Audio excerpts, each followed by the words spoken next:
안녕하십니까 성도 여러분. 지난 한 주간 잘 지내셨습니까? 사랑합니다. 축복합니다. 오늘 우리가 함께 은혜 받을 말씀은 누가복음 10장 25절로 25절로 29절 말씀입니다.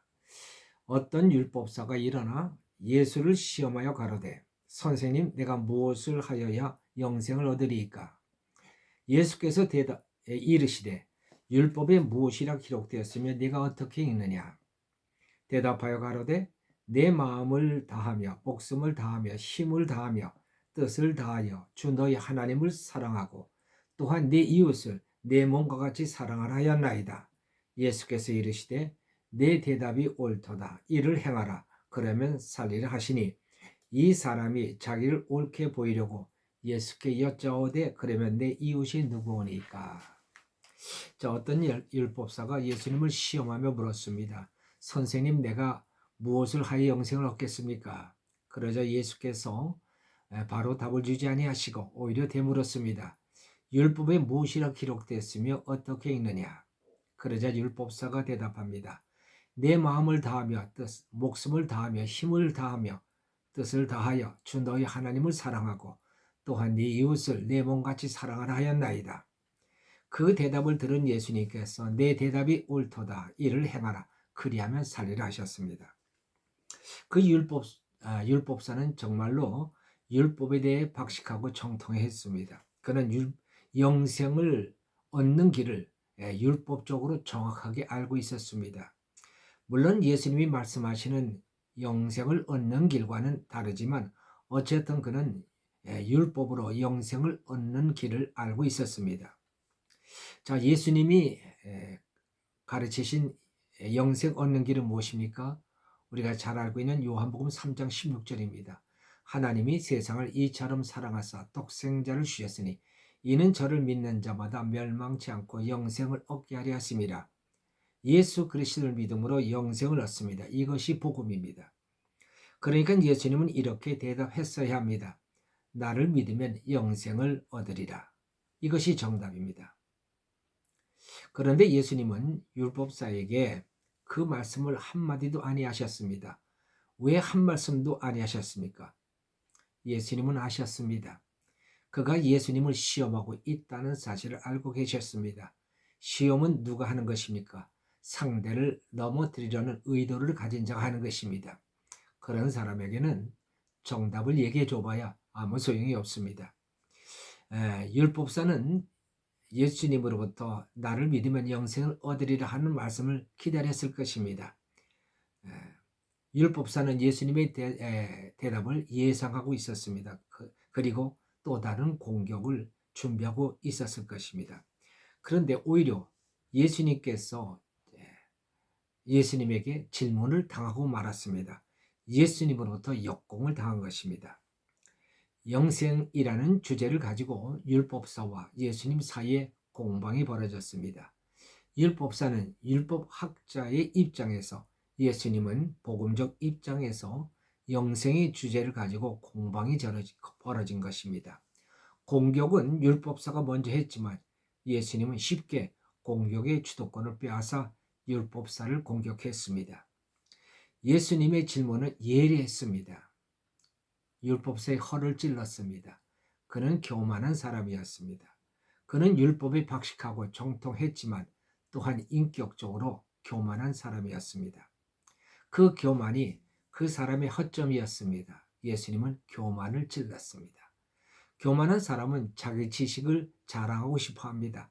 남들 앞에서 자기를 드러내어 자랑하고 싶어 하는 사람입니다. 율법에 무엇이라 기록되었느냐 하는 예수님의 말씀에 질문에 결국 그는 그가 의도했던 일은 잊어버리고 말았습니다. 그리고 자기 지식을 자랑하기 시작했습니다. 내 마음을 다하며 목숨을 다하며 힘을 다하며 뜻을 다하여 주 너의 하나님을 사랑하고 또한 내 이웃을 내 몸같이 사랑하라 하였나이다. 이렇게 대답한 것입니다. 그러자 예수님은 그를 칭찬해 주었습니다. 내 대답이 옳도다. 이를 행하라. 그리하면 살리라. 시비를 걸러온 사람이 예수님의 가르침을 받는 입장이 되어버리고 말았습니다. 예수님께 맞짱 뜨러 온 사람이 선생님의 가르침을 받는 학생이 된 것입니다. 예수님은 정말 고수입니다. 고수는 싸우지 않고 이깁니다. 고수는 상대가 전혀 패배감을 느끼지 않게 하고 굴복시킵니다. 상대가 패배했는지조차 모르게 만들어 버립니다. 율법사가 주장하는 영생을 얻는 길은 율법을 행하는 것입니다. 그래서 예수님은 저에게 딱 한 말씀만 주셨습니다. 네 대답이 옳도다. 이를 행하라. 그리하면 영생을 얻으리라. 그가 알고 있는 영생은 행해야 하는 것입니다. 행해야 얻는 것입니다. 그가 알고 있는 지식이 영생을 갖다 주는 것은 아닙니다. 많은 사람들이 착각하고 있는 것이 있습니다. 알고 있는 것으로 된 줄 아는 것입니다.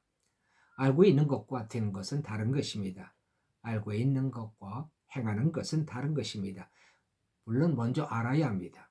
그러나 그 아는 것을 행하지 않으면 유익이 없는 것입니다.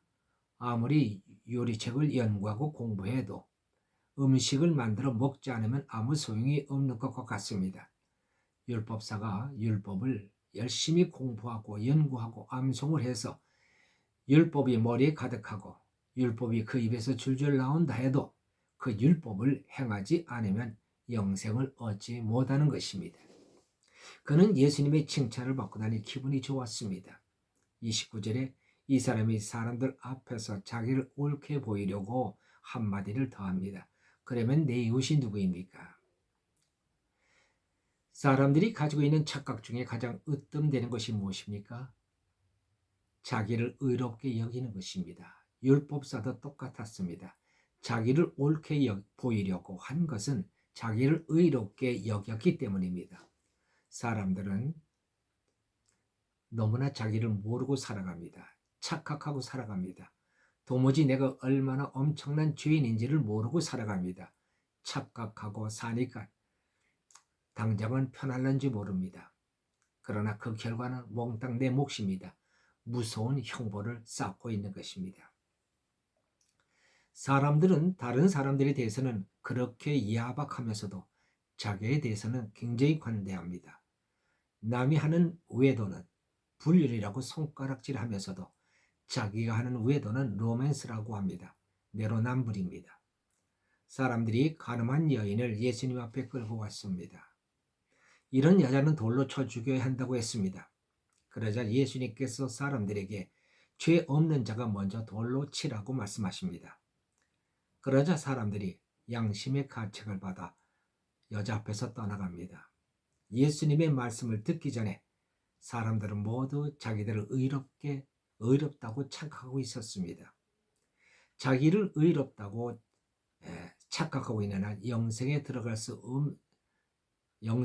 수는 없는 것입니다. 영생은 스스로 의롭다고 여기는 사람에 대해서는 굳게 닫혀 있습니다. 내가 얼마나 큰 죄인인가를 깨닫는 자만이 영생의 문이 열리는 것입니다. 1907년 평양 대부흥운동의 주인공이었던 길선주 목사님의 이야기입니다. 이분은 예수님을 영접하기 전에 선도를 하던 사람입니다. 선도라는 것은 신선이 되기 위해서 닦는 돌을 말하는 것입니다. 선도를 통해 영생의 진리를 발견하려고 전심전력 해온 사람입니다. 그의 친구가 읽어보라고 간증책을 갖다 주었습니다. 그 책은 방탕한 사람이 회개하고 새 사람이 된 이야기입니다. 길선주는 그 책을 읽고 냉소했습니다. 자기는 의롭게 살아왔기 때문입니다. 친구가 다시 책을 갖다 주었습니다. 철로 역정입니다. 영생을 얻기 위해 수없는 난관을 헤치고 마침내 천국에 이르는 이야기입니다. 그는 그 책을 읽으면서 감동을 받았습니다. 그는 마음에 큰 번민이 생겼습니다. 무엇이 진짜 영생을 얻는 길인가? 내가 지금까지 추구해왔던 선도인가? 아니면 예수교인가? 번민하고 있는 길선주에게 친구가 와서 하나님께 기도해보라고 했습니다. 길선주는 상자에게 기도하기 시작했습니다. 그는 하나님을 모르니 하늘에 계신 임금님이라고 했습니다. 상제님이여, 저를 불쌍히 여겨 주옵소서. 여러 해 동안 정성을 다해 신뢰하고 공부하던 선도는 의심이 생기고 저 예수교 도리는 영생의 진리인지 아직 깨닫지 못하옵고 저는 심히 민망하여 죽을 지경입니다. 저를 불쌍히 여겨주셔서 마음의 안정을 주시옵소서. 이렇게 기도를 며칠간 계속했습니다. 하루는 밤에 깊은 야심에 일어나 기도하는데 옥피리 소리가 방을 진동하더니 공중에서 길선주야 길선주야 길선주야 하는 소리를 들었습니다. 너무 두렵고 떨려서 그는 머리도 들지 못하고 엎드린 자세로 나를 사랑하는 아버지여 제 죄를 사하여 주시고 저를 살려 주옵소서. 그는 스스로 죄님을 깨달아 방송대곡하였습니다. 온몸이 불덩이가 된 듯이 펄펄 끓었습니다. 그 후 마음에는 기쁨이 용수숨치고 감사한 눈물이 샘물처럼 흘러넘쳤습니다. 그는 영생을 얻은 것입니다.